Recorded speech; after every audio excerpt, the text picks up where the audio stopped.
went to like Disney World and got like 10th place. And I was going to go back to, you know, renew the crown, but so I had to do an internship going into college, so that got bypassed.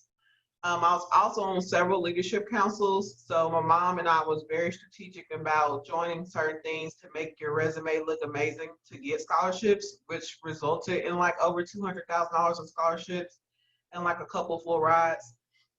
I graduated top 10 in my class, and I ended up attending a local HBCU. And so that wasn't the original plan. I wanted to attend I wanted to attend Howard University, which is an HBCU in DC, but they didn't send their scholarship information in time, and I'm just not a person that likes waiting. So I just decided to go to my alma mater, Langston University.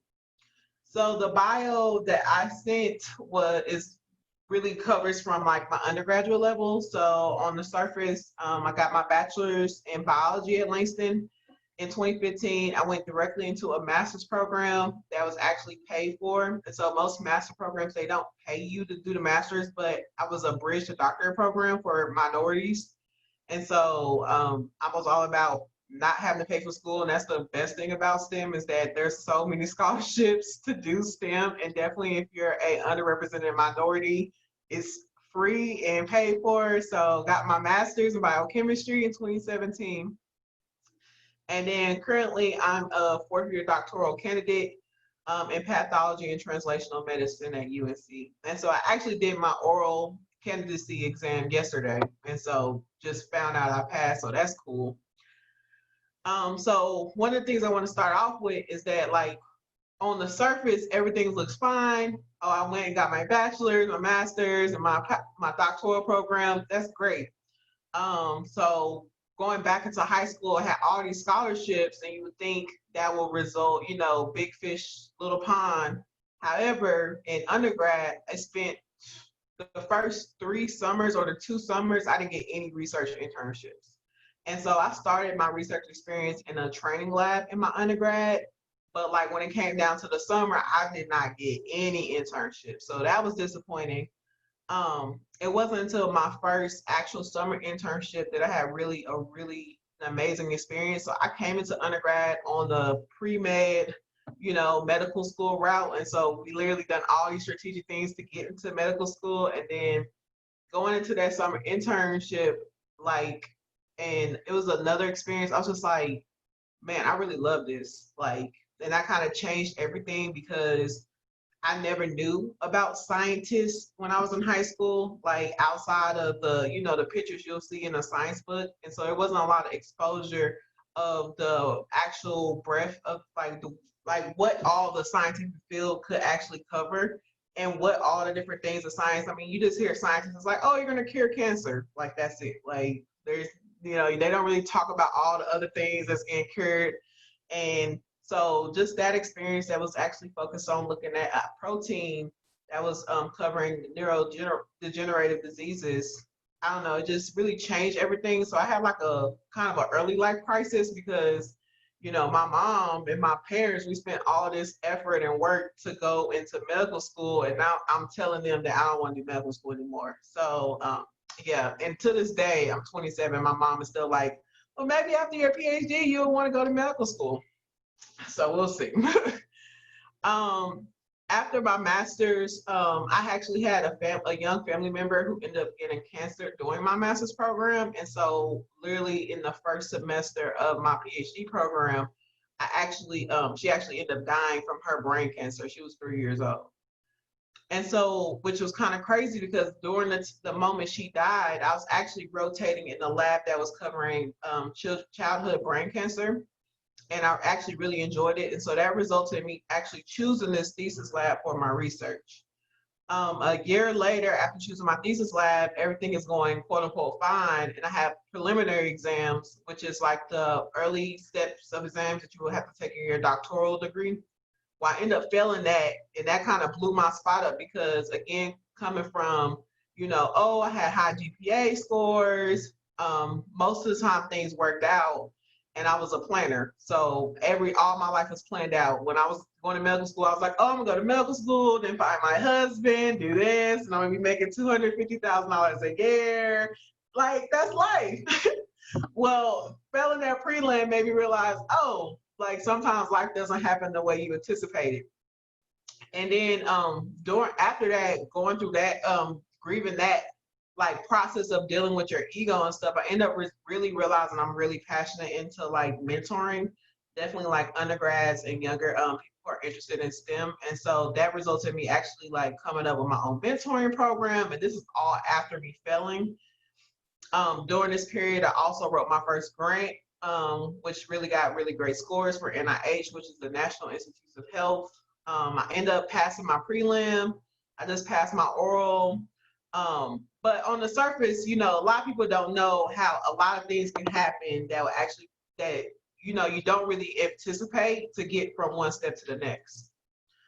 And so really of just like addressing of like what you think life is. I know right now you guys are all most likely planning for success. You know, what you're not planning for is maybe your career goals changing, those failures that actually happen, and even tragedy. And the thing is that regardless of all these different these ways that could happen, that could change your trajectory, it doesn't mean that you won't still find success. Like everybody has a different path to get where they have to go. And the crazy thing about life is that life continues on. So it's not that you might not get into medical school, you might not get into graduate school. It just might not be simple, oh, I'm going to my undergrad, I'm gonna go directly to this grad program. It might be I go work and then go to a grad program, and which happens for a lot of people. And so you just never know what's gonna happen. Like I would have never thought coming from a small HBCU in Oklahoma that would be at one of the top schools in the country for my PhD program. And so like that's not trying to boost myself or whatever, but really it's just you just never know where you can end up going or whatever. But the road is not always just straight there. So who knows what will happen. So getting more into the goal workshop, I want to really get into like start talking about setting your goals. And so, you know, setting goals are easy. At 18, my goals was to pledge a sorority, get into medical school, make a difference. You know, the typical scholarship essay, oh, I want to change the world. At 27, I am a member of a sorority. I end up changing careers, like I said, and following more of the biomedical research route where I'm looking at drug delivery and pediatric brain cancer, but I'm still making a difference. And I think that's another thing that's a testimony to like what you can do with STEM or biomedical research. A lot of my research might impact how clinical trials are going to be taken care of in like 5 years. So I'm still attached to medicine, and that was really what I was interested in, was doing translational. And because of my younger relative, it's like I knew personally where I wanted to like impact as far as what medical field right now. So this is a workshop, meaning interactive. So I need everybody to turn their mics off. And if you can, put your video on. If you got a piece of paper, I want you to write three goals that you want to achieve in the next 5 years.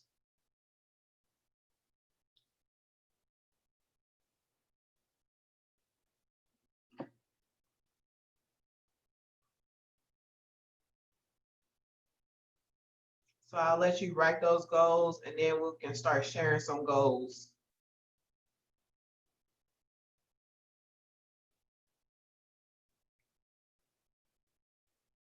Turn those mics off. Don't be scared. I want to hear the goals.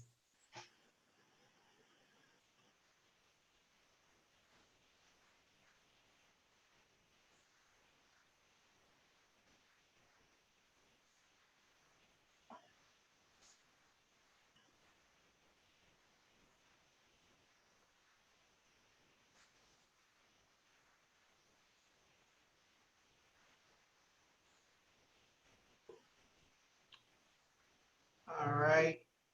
Can I get 3 volunteers to share at least one of their goals? Not all 3. You can just share one of your goals.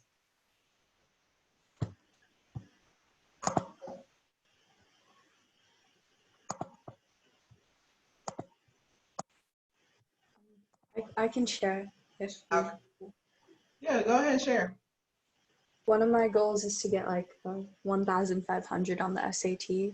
Okay. What's your name? I can't see who's talking. Sorry. Liva. Liva? Thank you for sharing your goal. Can I get another person? I can share. One of my goals, I'm not sure what I want to major in, but end up interning at a nice tech startup so I can start working towards my dream, which I don't think would be possible in 5 years, but I want to end up becoming an artificial intelligence engineer. So whatever I can do in 5 years to set me on that track, at least that's my goal for now. All right. Good goal. Another goal. One more person. I guess I'll volunteer. My name is Aksa. My goal is to kind of find ways and opportunities to get scholarships for college, so it's not a burden when I'm studying, or it's not a burden on my parents that they feel responsible for paying for that, because that I don't personally view it as their responsibility. It should be something that I fund myself. Mm-hmm. And definitely if the money is out there, like make it easier, make them pay for something else if they can. So thanks for sharing you guys' goals. I just want to get into like setting the goals is kind of the easy part. Now the strategy to get to the goals is definitely where the hard part is. And so really understanding that the goals to the actual reality. And so a lot of people might have a goal to being like the president of the United States, but then they're not sure how to actually like get to that portion. And so next, still following up with the goals, we're going to talk about action items. And so what are 3 things that you can do in the next 6 months that could prepare you towards the goals? I'll let you guys, think of 3 things, like,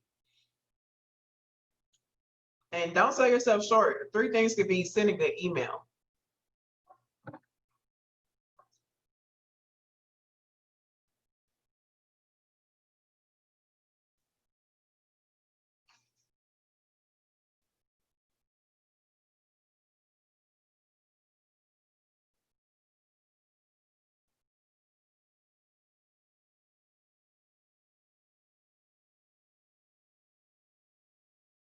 All right. Is that enough time for everybody to think of 3 things that they could do? Mm-hmm. All right. Can I get 3 volunteers to share one thing that they said they could do to reach one of their goals? I wrote down that I could research to help me reach the goal. What research? What? Like what's going to be on the SAT and how to go about it. Okay, cool.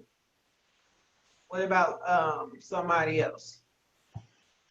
I guess you can also improve study strategies and stuff if you're looking to get a better grade on the SAT. Okay. What's one more person?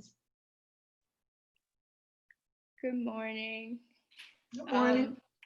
So my goal is kind of not related to STEM and like not like on to the next few years, but like right now, my goal is to get into our school dance team. No, that's fine. Your goal doesn't have to be, career related. It could be in 5 years, I'm just trying to be a better person. Like, well, what can you do? Go to therapy. So that's fine. Like,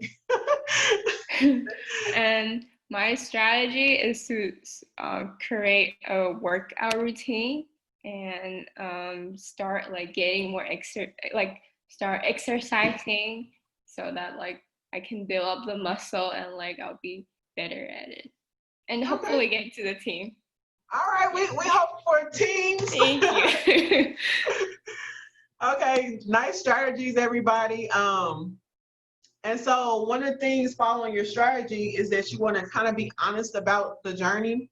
And so one of the things I want to bring up is that where you are now should not be where you are in the next 6 months. And so whether it's preparing for the dance team, you said you're going to start looking at some exercise routines, then you give yourself small goals in between and really measure how you are getting stronger, and being realistic about it, because you don't want to look up and 6 months is gone. And like, even with this COVID situation, a lot of people looked up and they're like, man, it's been almost 5-6 months since all of this has started, and I haven't done a lot when I've had a lot of time to do some things. Endure the growing pains. So studying for the SAT is not going to be easy. at all, and it's going to take a lot of work and sacrifice. And so maybe instead of 2 hours of TV a day is 1 hour, you know, and really just being honest with yourself about what are your vices. And when I mean vices, I mean, what are some of your shortcomings? Are you spending more time, you know, having a blast, but you're not actually doing a lot of work? Or are you like, what could you do to improve yourself so in 6 months, regardless of what it is, you can be closer to your goal? And it doesn't mean that in 6 months you'll reach your goal, but what are things that could all like play into part? And so like for myself, one of my goals is to get my PhD, of course, you know. But in 6 months, what can I do? I can't get my PhD in 6 months, but I could read more.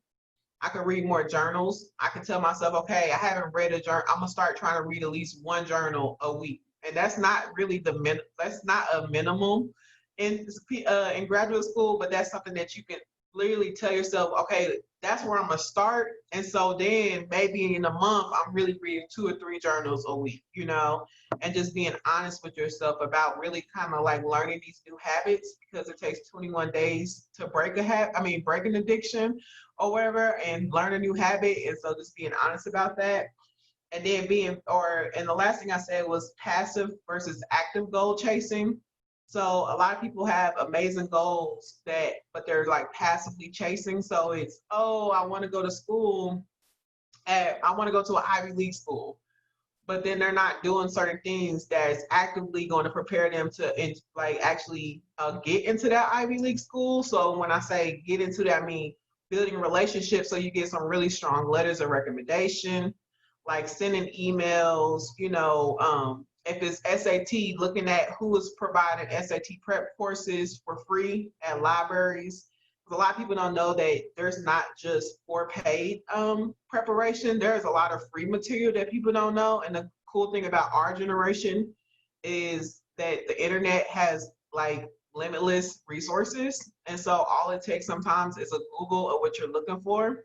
And so, you know, being very intentional about what you're actually trying to do. And so next, I want you guys to write 3 obstacles that you believe you may encounter on your journey to reach those goals that you set for yourself in the next 5 years.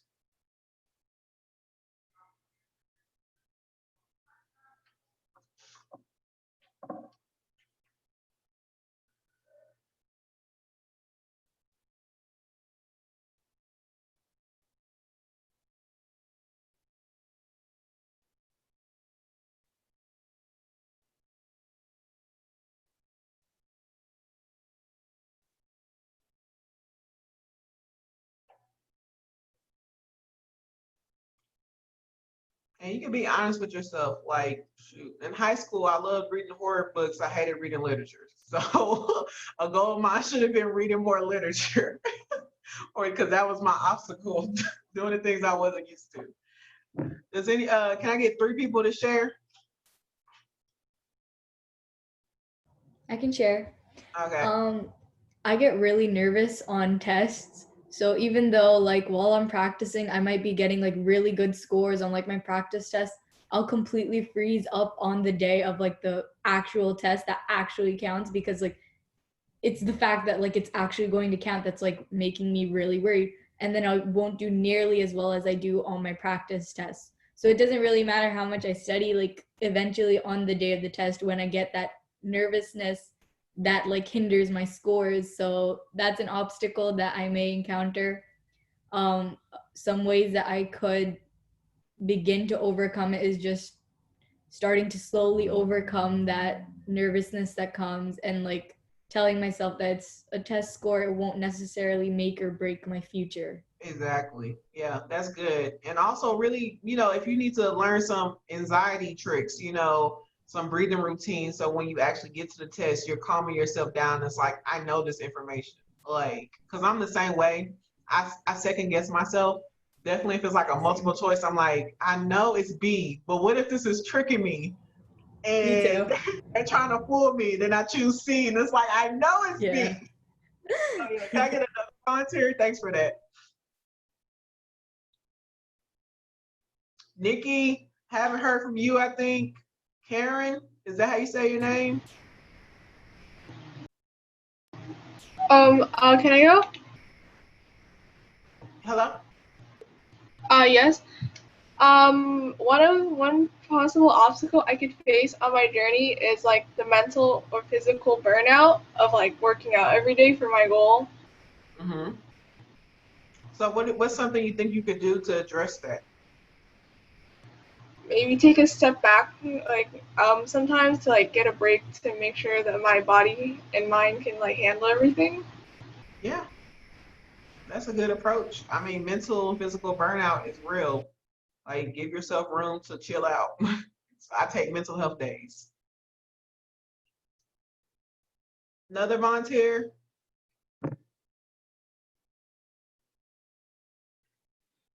I'm gonna share. Okay. Despite that, like I really like dance, but I'm also studying engineering, and that requires a lot of time to complete my courses. Sometimes, I'm just thinking that like time management would be a really big factor, and like I'm a little worried because dance is also like a really big commitment, and you have to put a lot of time and effort into it. So that's what I'm worried about. What do you think is something you could do to address that obstacle? I'm thinking maybe I can plan ahead and like whenever I know we have we might have practices or like performance, then I'm gonna avoid like choosing to work on projects with people. And, like I'll work ahead of my course, and maybe that will help. Yeah, that's good. So, with being honest about your journey, the next thing will be assessing your shortcomings and aligning with your goals.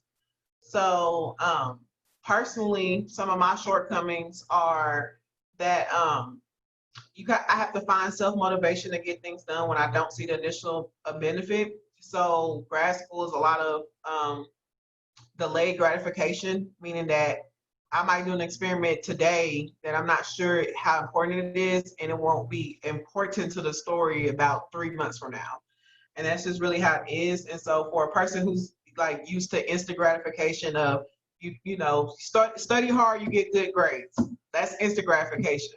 Where it's more so you study hard, you won't know your actual grades for another 3 months. Like that's one thing I have to like find self motivation for. Another thing is building discipline. So I wish I was a person, and I wish this is something I still want to continue doing. It's like being, like Mary said, about being very time management. And so sometimes I know there's things I could work on as far as my time management and being disciplined and actually getting stuff done when it needs to get done, which leads and like also respecting my own limitations and boundaries. So this is things that you have to like address as well. And so that all leads into like the examples of me not being necessarily the best test taker. I procrastinate or used to procrastinate because I realize it doesn't work anymore once you get to graduate school. I used to be the best person where, okay, the 3 days before the test, I'm studying hardcore all night long, get an A on the test, and completely forget about everything that was on that test the next day. Like that like that doesn't work as far as graduate school because you actually want to still remember some of these things. And so just learning like, okay, that's not the best strategy in actually tackling my goals and becoming an expert in my field and really understanding and applying the knowledge on a daily basis and not just for the instant gratification of passing a test. So I want you guys to now focus more so on your shortcomings and then really on your strengths. So I'll let you guys figure out what are some things that you could work on, but what are like some of your strengths?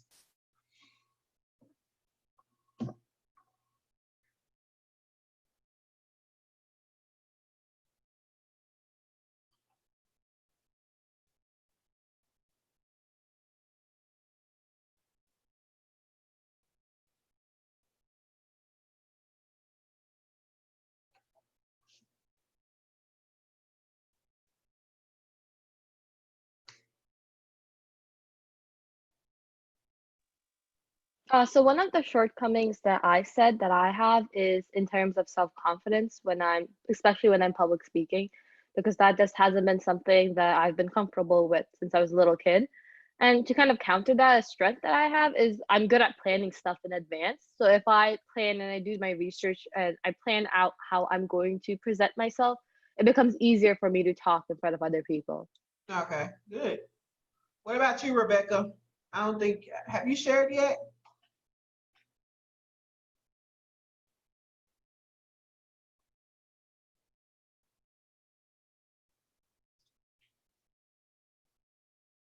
Well, anybody else?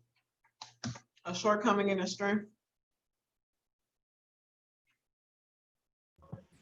I think one of my shortcomings would probably be like procrastination, and so a strength that would counter that would be to hold myself accountable by like setting up dates and specifics. Mm-hmm. Can I get one more? I can share. One of my shortcomings is that I often don't realize like how little time I have left. Like I can be very excessive when I'm studying or when I'm doing homework or something, because I'm that person that writes like bullet journal style notes, and those can take a while.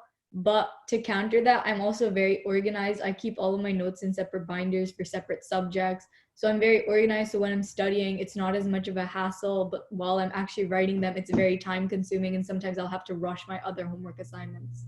Okay, good. Can I go? Yeah. Probably my greatest shortcoming is that I'm not the most organized. Like I can do the work, but that takes time because I like constantly jumping between different tasks depending on its importance.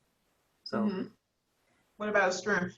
strength is I love to plan ahead in the future, so I'm really good at trying to see how things work and really analytical, which has helped me a lot in my work and stuff. That's good.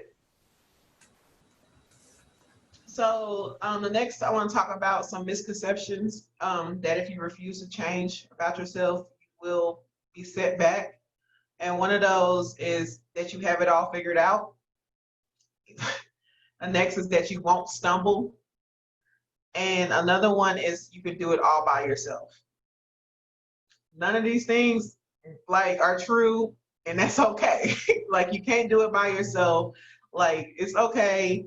You are going to stumble. That's just literally life. And honestly, that plays more into building character and resilience. And you'll appreciate in the long term when you look back on some of those obstacles that you have to endure and like, wow, like I overcame that and that better prepared me to handle this. You know, if you might fail a test the first time, and if you actually approach it in a, well, let me figure out better study habits, that just makes you better for the next test. And then, and like I said before, that you have it all figured out. I mean, I'm 27 and I still don't have it figured out. And so really find people that might have a little, that might be ahead of you and might have done it already. And so whether that's a senior from the year before that you heard did great things as far as scholarships, ask them, how did you find scholarships, you know? Like use those resources for your benefit, because everybody, not everybody, but most people love to share how they got to where they got, you know what I'm saying? But most people don't want to just chase people down to tell them the information either. So look for those people, look for those resources, and just really like apply those. And so that leads me back into into my next slide about finding your external support system. And so I'm not talking about family members. Most people have supportive family and some people don't, and they have surrogate family members that are supportive. I'm talking about more so outside of your immediate family. And so align yourself with goal-oriented people from both similar and diverse backgrounds. The rule of birds of a feather flock together, that is very much so true. So if you're with a lot of people who have bad study habits, most likely you'll have bad study habits. If you're around a lot of people that don't see the importance of like actual school or whatever, then it's hard to keep yourself motivated around these people. And so you can keep them as friends, but understand that you have to find also additional friends that, okay, maybe these people want to go to medical school. We need to like create relationships with each other because they may be able to help me in the long run as well. These people want to be an engineer, you know, let me join an engineer club because the type of people that we're going to be looking for to teach us about how to become an engineer are going to be similar as far as the background versus if I'm with a lot of people who want to be nurses. You get what I'm saying? So it's not necessarily like cut off everybody. It's more so just be strategic as well. Like when I came into undergrad, my dorm situation was with all the honor students.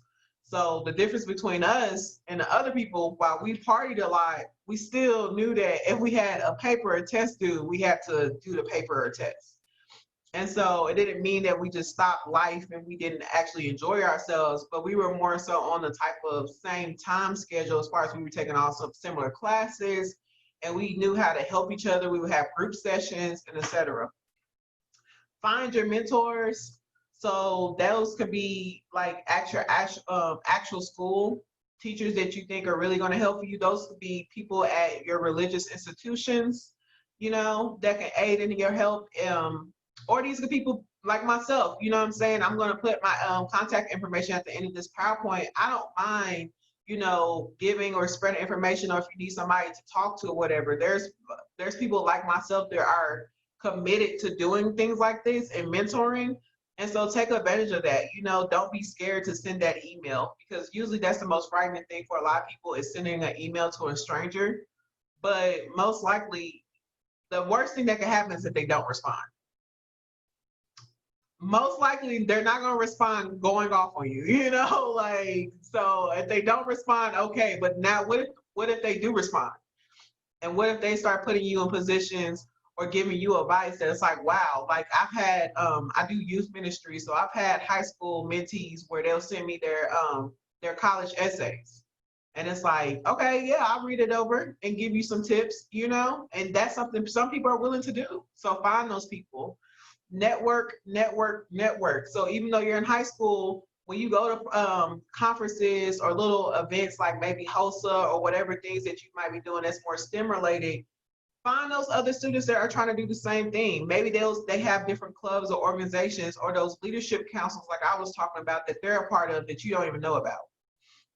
And so use those connections to kind of align you with what possible things you can do. Here I also say, you know, emails are free, like connections are priceless. So if you like stuff like this, if you don't leave this STEMathon emailing at least one person that presented a workshop, then you're really missing out, because these are all the people that are like, yeah, like we'll help, like that's fine. So send them an email, you know what I'm saying? Say, I'm interested in doing what you're doing. Like, if you don't mind, could we talk? Or if you don't mind, how did you get there? So just, you know, it could be anything.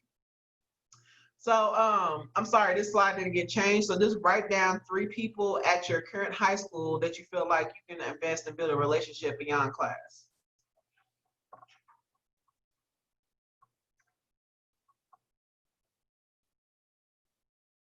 Does this have to specifically refer to teachers, or could it be students as well? Students as well too. It could be anybody, students or teachers. Just who can you feel like you can build a relationship beyond just your class, and why?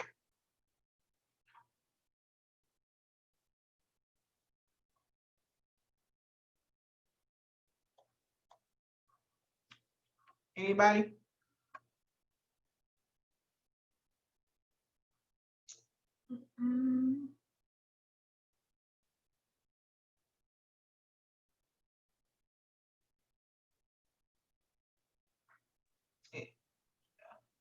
I guess I'll go then, since no one's volunteering. One person that I definitely feel like I can build and invest a relationship beyond class is Shilpi, and she's in this workshop right now. Because just kind of working with her, she's really inspiring because she's so organized and she's motivated and passionate about everything she does.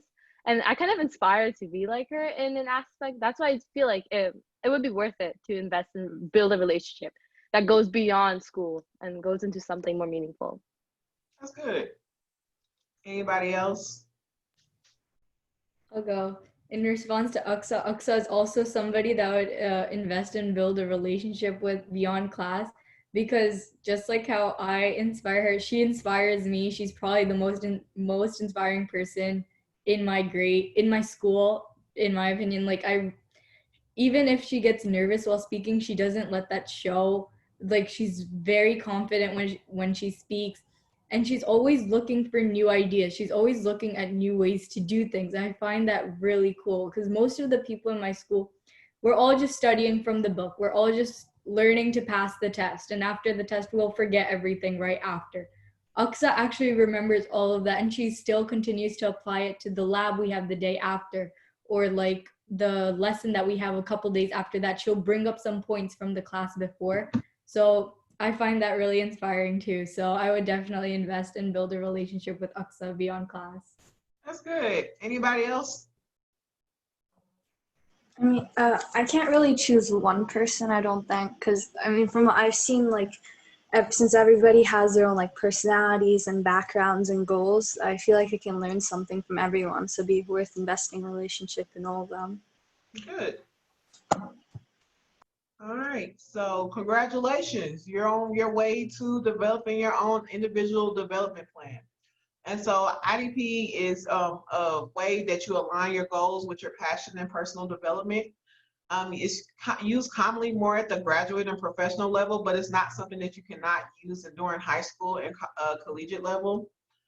It's not stagnant, it will change. And so in the graduate programs, a lot of times we revisit the IDPs every 6 months to one, see if we reach some of the goals we set for ourselves, and also see if we change some of our passions. You know, like last year I wanted to do industry all the way. Like I wanted to go make money, do biomedical industry, biotech.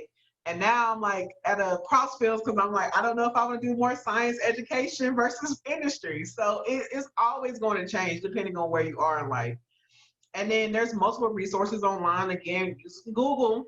You can look up, if you want to do an actual format of IDP, you can type in NIGMS, and that's the National Institute of General Medical Science. And they'll have like an IDP tool where you can start saying, oh, what do I like? And again, this is something you don't have to do now. You can just type this, everything you wrote today, you can type it up on a worksheet or a Word. And so one of my biggest things I tell myself is better to write down your goals. So putting your goals on paper makes them real versus just dreaming. And that's another way to like actively pursue it. Put those goals on your paper and hang it up on your board. You know, if you, like Mary said, she want to be on the dance team. And so it's like, okay, now you have to be accountable for what the things you said you were going to do to reach those goals. Put it on your door before you walk out. And so every time you're walking out your door, you're like, have I done anything towards these goals? Like, and that can give yourself some self-accountability. And so one of the things I want to end with this workshop was the road less traveled sometimes has the best scenery. And so there's 3 personal tips. Pace yourself for the marathon ahead. You guys are pretty early on into what you're doing, but congratulations, you guys have already made sacrifices to get where you are right now just by being at this workshop. So give yourself a hand on the back for that, because even though you have goals that might be like, man, I don't see how I'm gonna get from here to there in 10 years or 5 years, appreciate those milestones along the journey. That's one thing I wish I would have done. I wish I wasn't so focused on getting a bachelor's degree or getting this degree, and not really appreciating all those fun moments where it's like, wow, I did this. Oh, wow, I went to this conference in a whole different state. Like before COVID, I was supposed to go to Japan for a conference that was paid for. Like that got ruined, but just stuff like that. It's like, what? I'm about to go to Japan to present my research in front of colleagues all around the world. Like those are things that you'll look back and be like, wow, I can't believe that actually happened. And then my motto is no means new opportunities. Like, you know, you're going to encounter no's on your journey, but that's okay. Like, it's okay. It just means you got to go somewhere else. And that's it. And so if there's any questions or whatever, this is just showing Bridge Builders, and this is like my mentoring program. If anybody wants to email me or whatever, feel free to do so. If that's just for advice or encouragement, I don't care. I'll respond back eventually. Like I'm pretty fast responder. And the goal of this program is just to build relationships to diversify graduate education. And really my major goal is just to promote mentorship and change what we believe STEM or the health field looks like. So again, when I was in high school, I didn't see a lot of Black women scientists. And I think representation matters because there are Black women scientists out here, and people just have to see it. And if there's no questions, I will discuss my research, but are there any questions?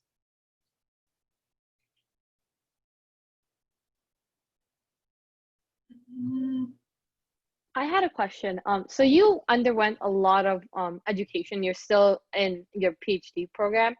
How do you stay motivated while studying so much? Because you've been studying So for with years. the PhD program, okay, overall, I don't mind school. It just prolongs like me adulting full time.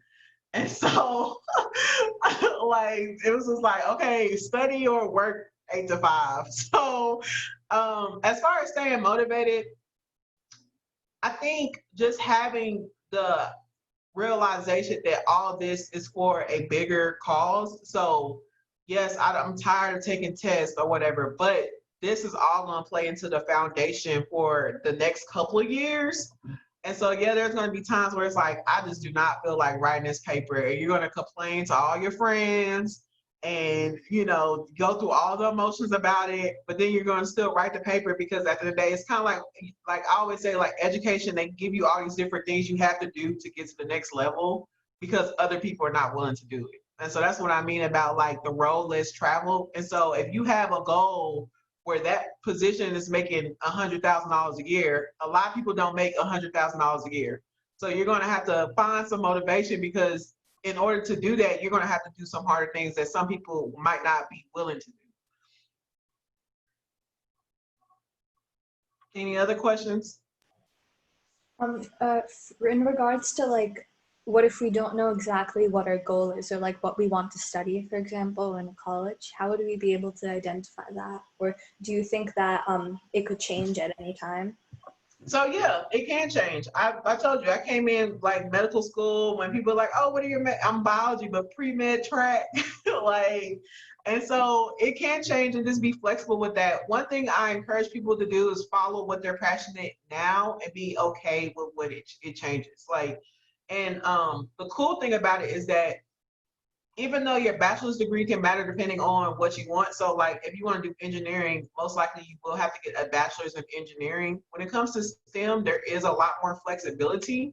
So like my bachelor's was a general biology major. And so I really took biology courses from zoology to like botany, but I kind of went more specific by getting a master's in biochemistry. And so if there's something that you like doing, write it down. Like what are some things that interest you? You know, you don't have to have it all figured out right now, and just be okay with it changing because most likely it will change. Even if like you might want to go to medical school, but you might not know exactly why you want to go to medical school or what you want to study in medicine. That's okay. You don't have to have it all figured out right now. Thank you.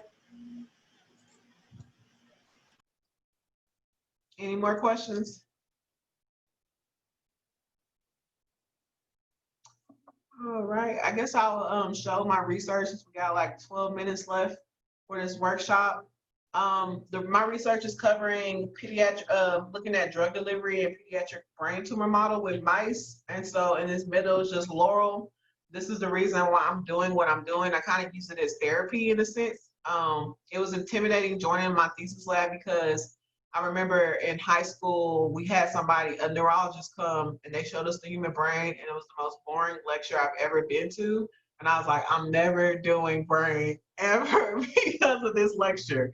And who would have thought I'll be in my PhD looking at neuro-oncology. So again, what I just said, like things can change, things that you're not interested in now, you might end up falling in love with when you got the right teacher. So some quick background, this particular pediatric brain tumor we look at is medulloblastoma. And so medulloblastoma is the most primary malignant brain cancer in children. This is just an MRI showing how, let me have a pointer. This is just an MRI showing a tumor mass right at the posterior region of the brain. And so this, because this tumor is growing right on what you would call a ventricle, and the ventricle allows for a lot of CSF fluid to accumulate in the brain. And this can result in hydrocephalus or like a doming of the brain where the brain might become bigger. And you'll see this more primarily in patients that are like younger than 1 year old versus patients older than that.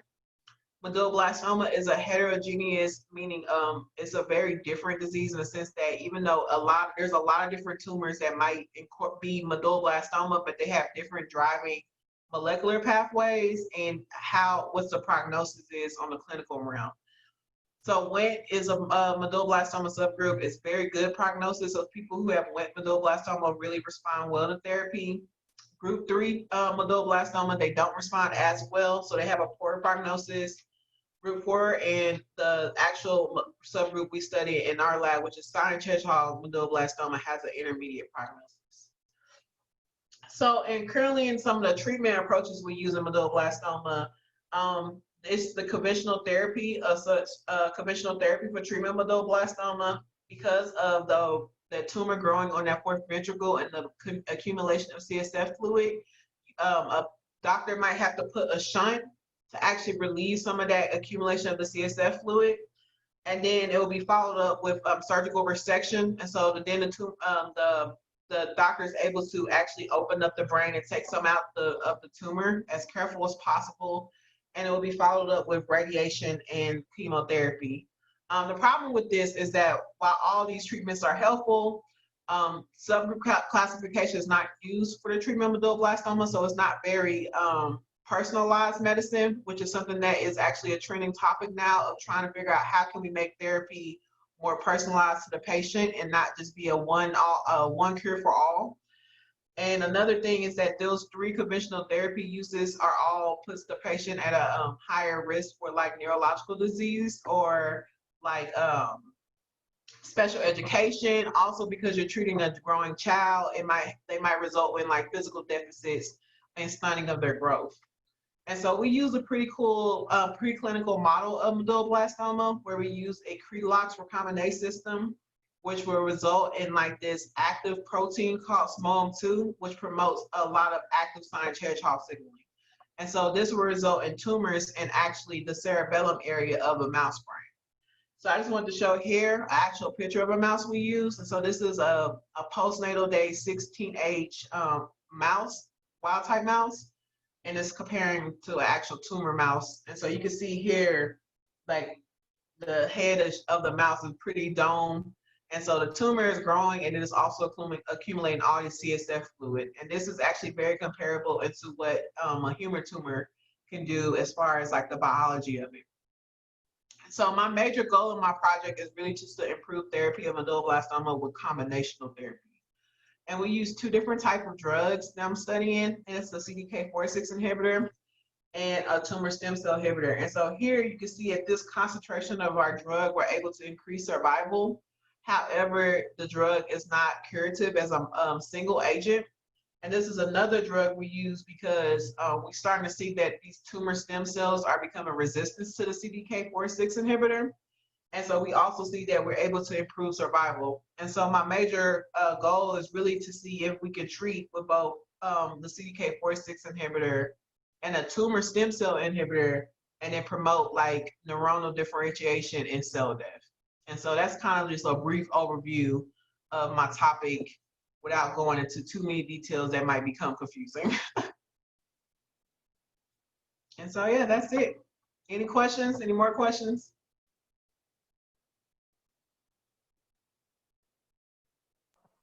How long did it take for to collect the data for the mouse? The survival curves? Mm-hmm. This took, for this study, for the tumor stem cell inhibitor, took about a month to collect. This took a little bit longer because of this mice, but probably about a month to 2 months to collect, yeah. So this is like one figure out of a lot of data that I'm not showing. So yeah, it's like constant research.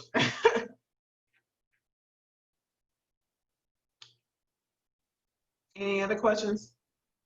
I had a question regarding an idea Shopi and I had for an ideathon that we did. We created microbots that specifically targeted cancer cells based on their appearance and nucleic density. How would that be able to, depending on the size, would that be able to get past the blood-brain barrier and be able to be used for head cancer? So one thing I didn't mention was the fact that the CDK4/6 inhibitor is actually packaged in a nanoparticle because of we're trying to address the blood-brain barrier. And so it's one of those things where it might be able to get past the blood-brain barrier depending on the size, but however, a question you should ask yourself is how will we be able to get these bots out of the blood-brain barrier? So if you have an accumulation of a foreign substance in the brain, is that going to treat the disease or cause another type of disease? And that's one of the things that we look at is when we look at these nanoparticles, we don't see them accumulating in the brain. We see as if the particle is actually protecting the drug from being metabolized before it gets to the brain, and then it's releasing the drug closer to the brain.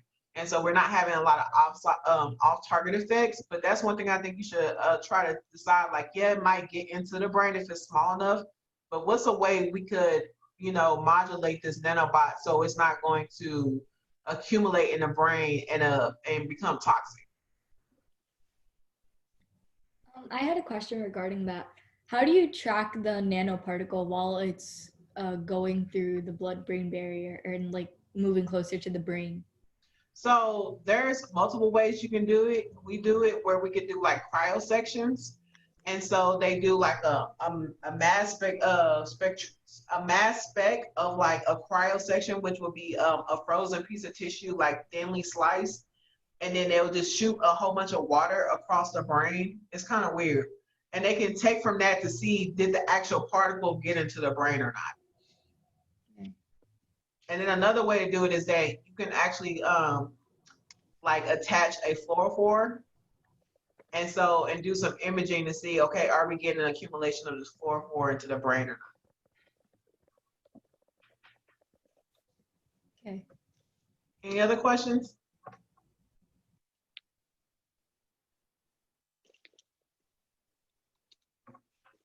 All right, there's no other questions. Thanks for coming, guys. Again, don't forget, if you need to send me an email, just send it. It's tdism@email.unc.edu. I hope you guys have a great day and took something out of this workshop. Thank you. Thank you for hosting this workshop.